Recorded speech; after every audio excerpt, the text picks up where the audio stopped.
अगर तुम्हें ऐसा भ्रम हो गया हो कि कोई एकांत गुफा हो, घुस जाऊं बस वहां भगवत प्राप्ति हो जाएगी, तो चूहा और सांप रात दिन बिल में रहते हैं, इनको भगवान की प्राप्ति हो गई क्या? तुकाराम जी से जब प्रश्न किया गया कि क्या गृहस्थाश्रम में भगवान की प्राप्ति ऐसे हो जाएगी जो विरक्तों की हो जाएगी? बहुत ध्यान से सुनिए, सिद्ध संत है, वो कह रहे हैं कि पागल मत बनो, भगवान की प्राप्ति भगवान के भजन करने से होती है, वो गृहस्थी में भी हो जाएगी। अगर तुमको लगता है कि वन में रहने से भगवान मिल जाते हैं, तो हिरन को मिल जाते, खरगोश को मिल जाते, बाघ को मिल जाते, सब ब्रह्म प्राप्त हो जाते। अगर तुमको लगता है कि एकांत में ध्यान लगाने से मिल जाते, तो बगुला जल में खड़ा होकर एक टांग केवल ध्यान लगाता है, लेकिन मछली आई गट्ट से खाया फिर शांत खड़ा है, बगुला को नहीं मिला। फिर कहते हैं कि एकांत गुफा में घुसने से भगवान मिल जाते, तो चूहा और सांप बिलई में रहते हैं रात दिन, उनको भगवान मिल जाते।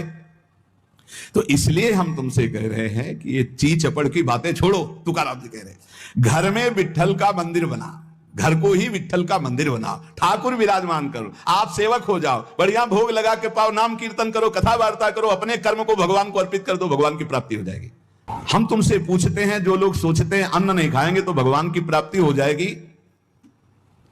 तो कितने ऐसे जीव हैं हमारी प्रकृति में? तुकाराम जी कह रहे हैं ये बड़े महापुरुष हैं, किसी के कहो सांप खाता अन्न, करे क्या धान बकभी, कपट भरा भीतर भरा उदर मल से, करे चूहा भी एकांत गधा भी भभूत रमावे, तुका जल नक्रालय काग ही नहाय कहो। तो क्या अन्न न खाने से भगवान मिल जाएंगे? अगर हां, तो बहुत से पक्षी ऐसे हैं जो केवल फलाहार रहते हैं, बहुत से ऐसे हैं जो घास चर के रहते हैं, ना वो अन्न खाते हैं ना कुछ और, कुछ है फलाहार, कुछ है तृण चरते हैं, कुछ है पानी पी के केवल रहते हैं। भैया केवल पानी से इन सबको भगवत साक्षात्कार हो जाता है क्या?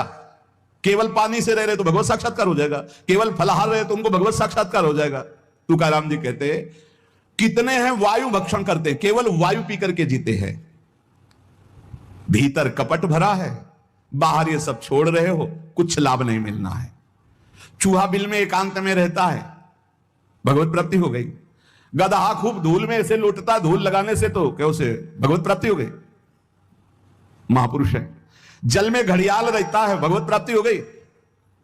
कौआ भी जाके गंगा स्नान करता है, जल स्नान, भगवत प्राप्ति हो गई। भैया जब तक भजन नहीं तब तक भगवत प्राप्ति नहीं, बाहरी क्रियाओं से। तुकाराम जी कह रहे हैं तुम्हारे हृदय में बुराई भरी हुई है और बाहर से साधु का वेश बनाए हो तो तुम्हें भगवत प्राप्ति हो जाएगी। अरे चाहे वायु भक्षण करो, चाहे तुम ध्यान का नाटक करो, चाहे एकांतवास करो, चाहे भस्म लेपन करो, चाहे जल में खड़े हो जाओ, चाहे जितना अनुष्ठान करो, जब तक भजन नहीं करोगे भगवान का, तुम्हारी बुद्धि निर्मल होने वाली नहीं बाहरी क्रियाओं से।